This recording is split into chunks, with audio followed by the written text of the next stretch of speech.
nós vamos adorar o Senhor, lendo a sua palavra, aprendendo um pouco mais do Senhor Jesus essa noite. E louvamos ao Senhor por essa noite de culto, de aprender de Jesus, né? E nós estamos, assim como fizemos com Romanos, fizemos com Apocalipse, discorrendo o livro de Colossenses. Obviamente nós teremos alguns sermões intercalando a leitura, né, de Colossenses, mas na semana passada nós falamos sobre a liberdade do Senhor Jesus Cristo que Ele proporcionou na cruz do Calvário por nós. Quando o Senhor Jesus Cristo assumiu a cruz do Calvário por nós, a Bíblia diz que Ele veio para isso, nos libertar do império das trevas e nos transportar para o reino do Filho do seu amor. Então a Bíblia diz que não só me liberta, mas me transporta. Nós vimos lá em Efésios capítulo 2, na leitura congregacional que fizemos, que eu andava segundo o curso deste mundo, era filho da desobediência, fazia vontade da carne e dos pensamentos, mas Deus, sendo rico em misericórdia, Ele me transforma em filho. Então, Ele me faz assentar nos lugares celestiais. E aqueles que estavam aqui, lembra que eu coloquei aqui uma série de slides dizendo quem eu era e que o Senhor Jesus Cristo fez por mim. Então, capítulo 1 de Efésios, a partir do versículo 13 até o versículo 22, fala do privilégio de eu ser liberto e pertencer ao reino do Filho. Hoje eu pertenço a um reino, e a Bíblia diz que esse é o reino do Filho do seu amor. Eu estava aqui e Ele me transportou para lá. Que privilégio é ser chamado de filho de Deus e saber que eu era filho da ira e hoje sou filho de Deus e pertenço ao reino do Filho do seu amor. E aí o texto então terminou dizendo, olha, você está na fé, Deus já te olha como alguém que está na fé, então ande de acordo com essa nova posição que você foi chamado. E a partir de agora então, vamos entrar no versículo 14 e também adentrar a uma parte do capítulo 2. Deus de amor, nós te agradecemos por essa noite, te agradecemos, Senhor, pela nossa igreja, te agradecemos pela tua palavra, por tudo que o Senhor Jesus por tudo que o Senhor Jesus Cristo faz por nós, sem deixar nada para trás. Senhor, somos pecadores, nós erramos, e aí nós olhamos para uma cruz onde o Cordeiro de Deus, o Senhor Jesus Cristo, satisfaz como homem a ira divina, para nos transportar das trevas, do império das trevas, para o reino do Filho do seu amor.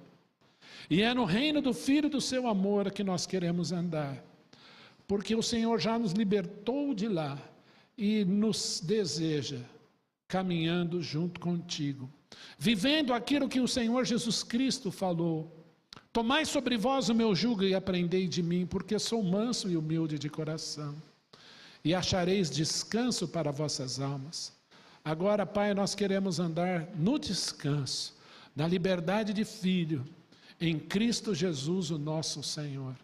Obrigado porque a palavra de Deus não está algemada, ela é livre e ela não depende de ninguém para ser o que ela é. Obrigado porque a palavra de Deus não precisa de ninguém, ela é autossuficiente. E se estamos aqui, Pai, para conversarmos um pouco com os nossos irmãos, aquilo que chamamos de sermão, é porque o Senhor é gracioso. O Senhor não precisa de mim. Então toda e qualquer coisa que for dita aqui, seja para louvor da tua glória, mas acima de tudo que a tua palavra seja suficiente para alcançar corações como o martelo que esmiuça a penha. Assim oramos e agradecemos em nome de Jesus. Amém. Amém. Colossenses capítulo 1, versículo 24, diz assim: agora me regozijo ou me alegro nos meus sofrimentos por vós, e preencho o que resta das aflições de Cristo na minha carne, a favor do seu corpo, que é a igreja. Quem é Paulo, pregador do evangelho? Paulo escreve essa carta aos crentes de Colosso, porque eles estavam sendo literalmente bombardeados por doutrinas estranhas, e a maior delas era: Jesus não é Deus. Se Jesus não for Deus, não há salvação para nós, não há solução para o seu pecado nem para o meu. Só Deus pode pagar. Então havia ali naquele tempo várias correntes doutrinárias que diziam então que Jesus não era Deus, que ele era um espírito, que ele ressuscitou mais ou menos, ele se materializava. E a Bíblia diz que, ao contrário, que Jesus é Deus, que ele ressuscitou ao terceiro dia e que em seu corpo, em sua carne, habita toda a plenitude da divindade, e nós vamos ver isso hoje. E aí então Paulo está falando dos seus sofrimentos, dos seus próprios sofrimentos pela igreja de Jesus. Eu queria que você abrisse comigo lá, 2 Coríntios 5, de 17 a 21, vou pedir para o Maurício colocar lá. 2 Coríntios 5, 17 a 21, diz assim, olha lá: e se alguém está em Cristo, é nova criatura. As coisas antigas já passaram, eis que se fizeram novas. Ele nos tirou daqui e nos levou para lá, isso, né? E é nova criatura. 18, Maurício.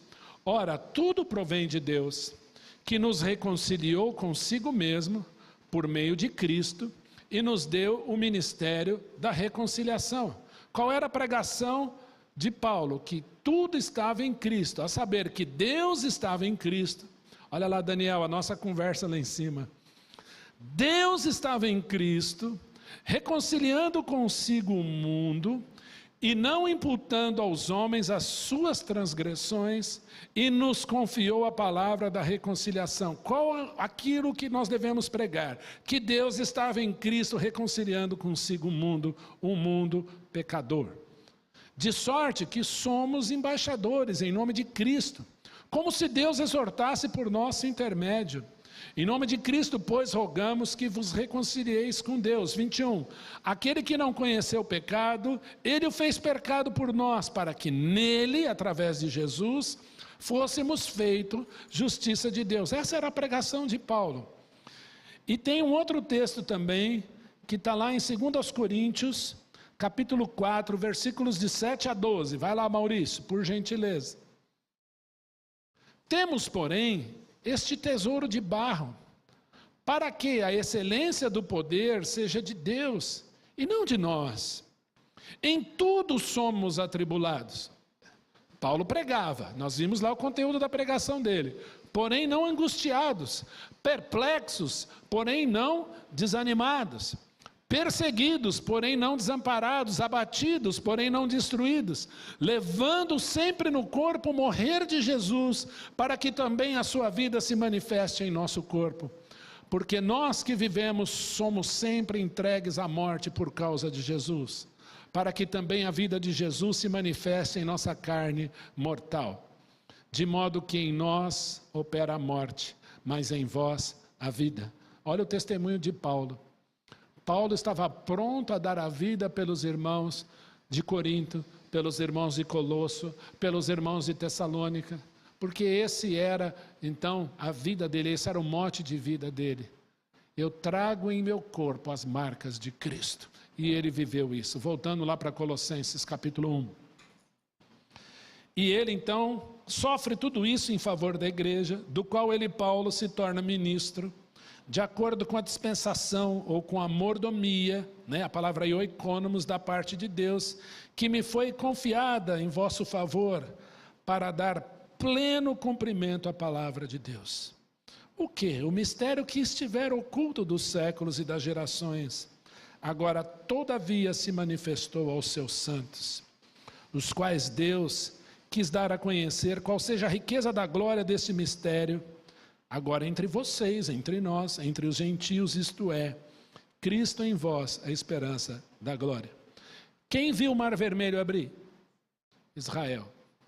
Quem viu o maná cair todo dia? Israel. Quem viu o rio Jordão abrir? Israel. Quem viu as codornizes? Israel. Quem viu a nuvem no deserto? Israel. A coluna de fogo à noite? Israel. Quem viu as 10 pragas? Israel. Deus trata com essa nação milagre após milagre, e a Bíblia diz então que agora em Jesus Cristo, esse mistério é dado a você, de conhecer o Deus vivo, em Cristo Jesus em nós, a esperança da glória. Alguns diriam amém. A todos quantos o receberam, Deus deu-lhes o poder de serem feitos filhos de Deus, a saber, aos que creem no seu nome, de toda tribo, povo, língua, nação. O Senhor Jesus comissionou os discípulos dizendo: ide por todo o mundo e pregai o evangelho a toda criatura. Sereis minhas testemunhas tanto em Jerusalém, Judeia, Samaria, até os confins do Ipiranga. Até aqui. O evangelho chegou até você. Versículo 28. O qual nós anunciamos, advertindo a todo homem, ensinando a todo homem toda sabedoria, a fim de que apresentemos todo homem perfeito em Cristo. Esse era o trabalho árduo do apóstolo Paulo. Eu trouxe alguns livros aqui hoje pela manhã. Alguns livros eu comprei, alguns livros eu ganhei. Mas um dos livros chama Grandes Vozes da Reforma, porque hoje a aula da manhã era falar sobre a Bíblia e a Reforma. Foi me dado, presenteado, por uma professora antiga de escola bíblica dominical, chamada Dona Nilda Lauretti. Um dos livros que estava aqui hoje, essa manhã. Ela soube que eu estava fazendo faculdade de letras, em inglês. Ela falou: passa na minha casa que eu tenho um presente para você. E me deu 2 livros em inglês. Eu fiquei bastante feliz, porque foi uma dentre muitas pessoas que investiram na minha vida. Quem aqui lembra de uma simples professora ou professor de escola bíblica dominical? Levanta a mão. Essas pessoas foram importantes na sua vida. Tio de acampamento ou tia de acampamento, que foram importantes na sua vida? Alguém? Eu? Olha. Qual era a intenção dessas pessoas? Apresentar todo homem, mulher também, perfeito em Cristo. Você sendo perfeito diante de Jesus. Esse era o investimento do apóstolo Paulo. Versículo 29. Para isso é que eu também me afadigo, esforçando-me o mais possível, segundo a sua eficácia que opera eficiente em mim. Mas, pastor, você sempre diz que não é por esforço, não é por violência, mas o que Paulo está dizendo? Eu quero me apresentar diante do Deus vivo, porque a sua eficácia opera em mim, para eu trabalhar, para que pessoas o conheçam.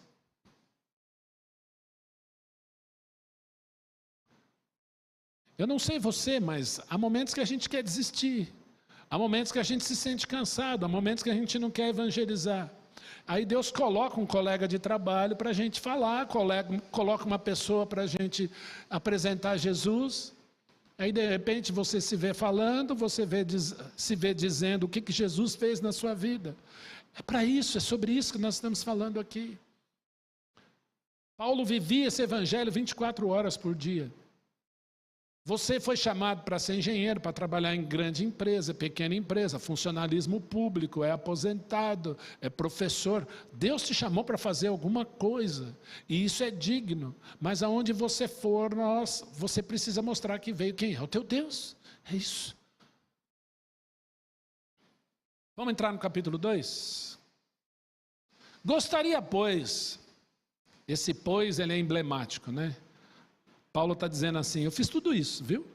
Então eu gostaria que soubesses quão grande luta venho mantendo por vós. Eu gosto do levanta a mão porque esse é hábito de professor, né?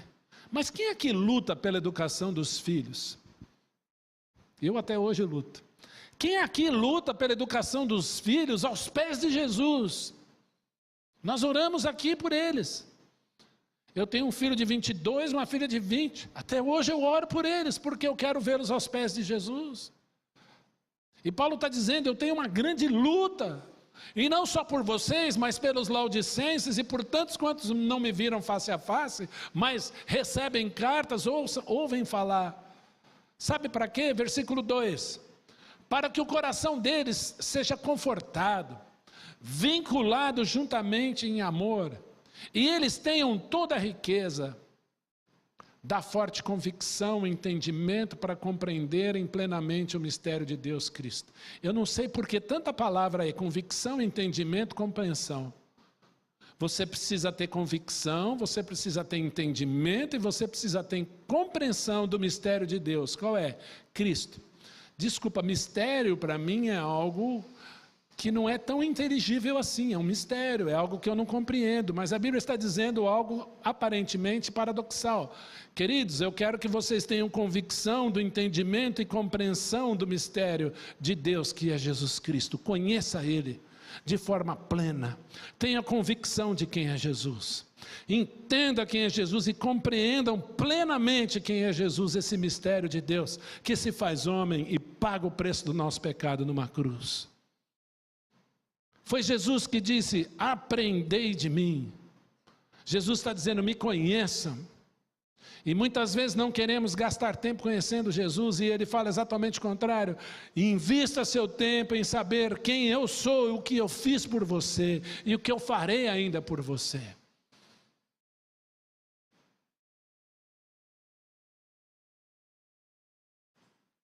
O apóstolo Paulo disse: eu sei em quem tenho crido. E eu sei que Ele é poderoso para guardar o meu depósito até aquele dia.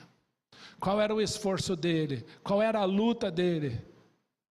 Escuta, não só por vocês, mas pelos laudicenses, de gente que eu nem vi. É que vocês sejam confortados, vinculados juntamente em amor e tenham convicção do entendimento para compreenderem plenamente o mistério de Deus, Cristo. Fé não é aposta. A Bíblia define fé como? Fé é o quê? Certeza das coisas? E convicção daquilo que eu não vi. A Bíblia define fé com a palavra certeza e convicção. Não é com sentimento, não é com aposta. Deve ser, não. A Bíblia é certeza e convicção. Eu não vi a Jesus, mas sei que Ele veio. Os antigos esperavam por Ele e Ele veio. Convicção de fatos que se esperam, Ele vem. Certeza de coisas que se esperam, convicção de fatos que não vem, Ele veio. No meio dessa definição de fé está a pessoa excelente do Senhor Jesus. Versículo 3. Em quem todos os tesouros da sabedoria e do conhecimento estão ocultos. Jesus Cristo, em quem todos os tesouros da sabedoria e do conhecimento estão ocultos. A primeira vez que eu entendi esse versículo, eu fiquei assustadíssimo. Porque me deu um aperto no coração, uma dor enorme, porque dentro de todas as ciências, aquilo que chamamos de área do conhecimento, né, Angélica? Áreas do conhecimento. Eu fiquei assustado, eu fiquei embasbacado, eu fiquei assustado, porque Jesus entendia de matemática. E eu nunca gostei de matemática. Não porque a matemática é ruim, porque eu sempre fui péssimo para matemática. Eu lembro que chegou a época do vestibular, eu falei assim: qual curso não tem matemática? Foi um dos meus critérios de seleção. Todo mundo tem um trauma de alguma coisa. Depois de velho, eu comecei, através de alguns professores amigos, ver a beleza da matemática. Embora fosse tarde para mim. Porque matemática, até onde eu sei, é comum, exercício, treino. Mas eu tentei listar aqui algumas áreas de conhecimento. E você vai se identificando, tá bom? Você vai levantando a mão se você gosta. Matemática. Aí, Angélica. Química. Física. Linguagens. Geografia. História. Filosofia. Ética, que é um braço da filosofia. Biologia. Tecnologia. Olha aí. Tudo isso está oculto em Cristo. Vamos ver outras. Artes. Deus entende de arte. Ou pega uma flor e olha bem para ela. Estava na estrada e eu vi ipê roxo, ipê amarelo, ipê branco. Eu falei, gente, que diversidade, que coisa linda.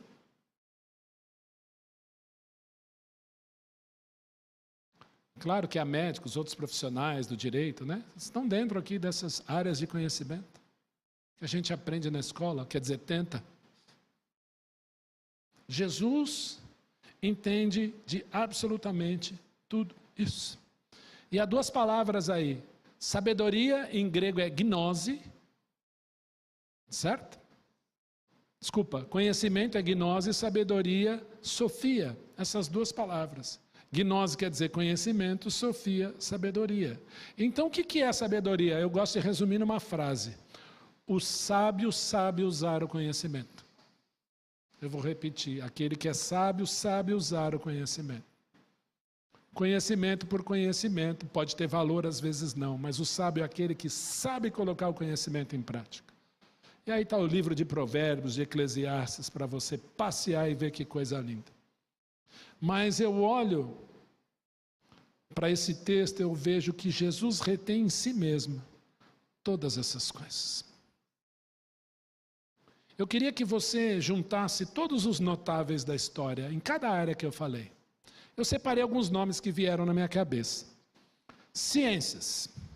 Galileu, Isaac Newton, Copérnico, Einstein, Mendel. Música.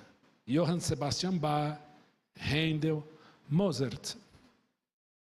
Eu fico pensando se essas pessoas estivessem vivas hoje e andassem pelas ruas de São Paulo. Eles iam ter um treco. Artes. O pessoal das artes aí. Michelangelo, Van Gogh. Literatura, Shakespeare. Aqui no Brasil, Machado de Assis, Edgar Allan Poe, C.S. Lewis, poderia citar vários nomes. Filosofia, Sócrates, Aristóteles, Platão. Esporte. Quem aqui gosta de esporte? Já praticou esporte? Já tentou ser jogador de alguma coisa?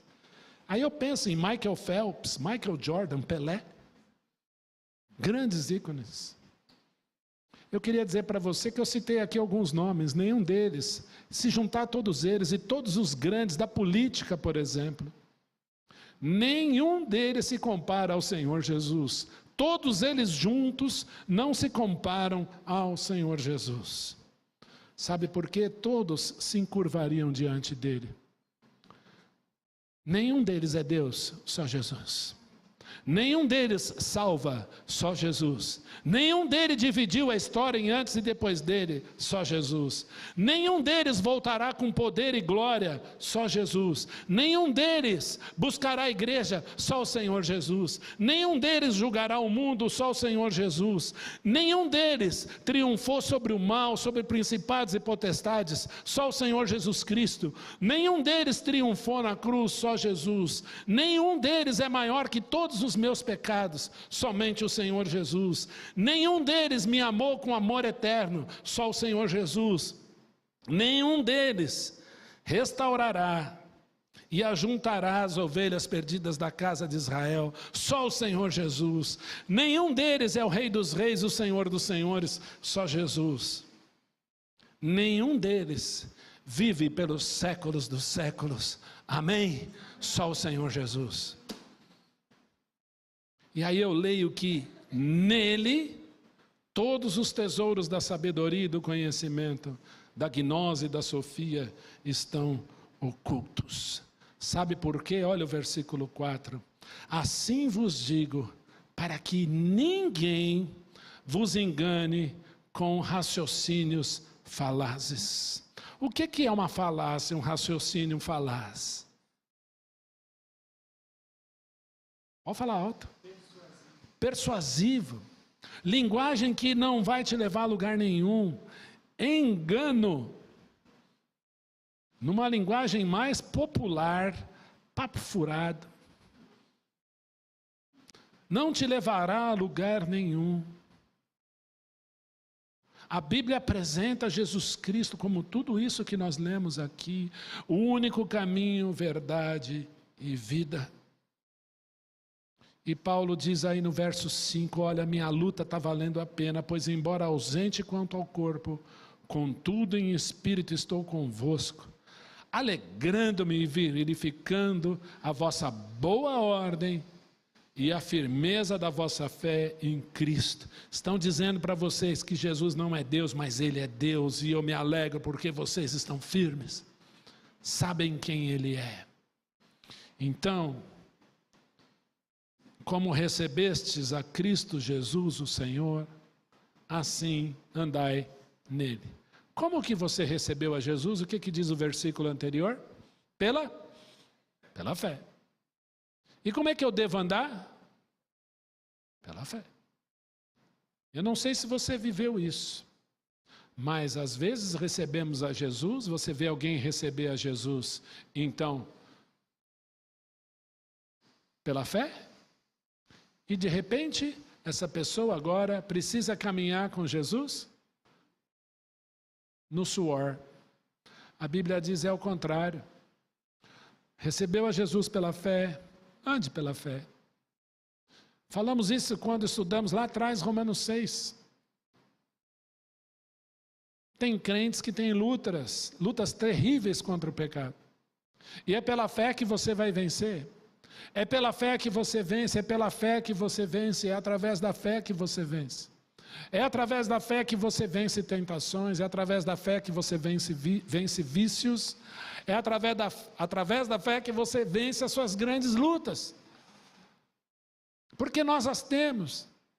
É através da fé. E fé vai gerar obediência. O serviço cristão é lindo, mas o serviço cristão tem que ser através da fé. Não do esforço, mas da fé. Por que Paulo se esforçava? Ele labutava. Esse é o sentido do esforço dele.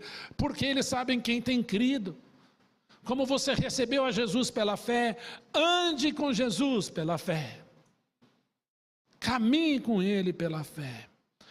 E a gente termina no 7. Nele, Jesus Cristo, como? Radicados. O que é radicado? É raiz.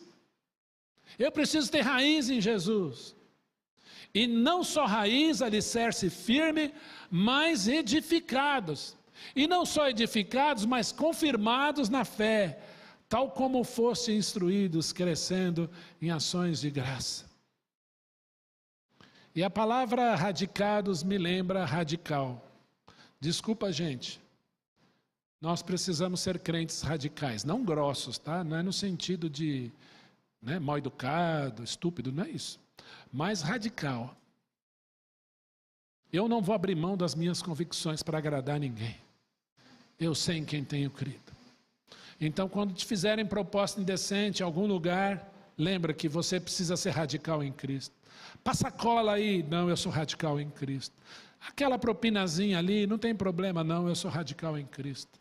Vamos dar aquele jeito ali, não, eu sou radical em Cristo. Essa é a nossa luta. Eu preciso ser radicado, edificado e confirmado na minha fé em Jesus todos os dias. E eu pergunto, você sabe em quem tem crido? Junta todos eles, nada se compara ao nosso Jesus. Meus queridos, o meu desejo é que você caminhe firme, pertinho do Senhor Jesus. Eu estou doido para continuar a leitura aqui. Mas a gente para aqui e leva você a essa reflexão. Tudo o que você precisa saber está em Cristo. Tudo que você for estudar, cada área de conhecimento que você abraçar, lembra, Cristo entende disso.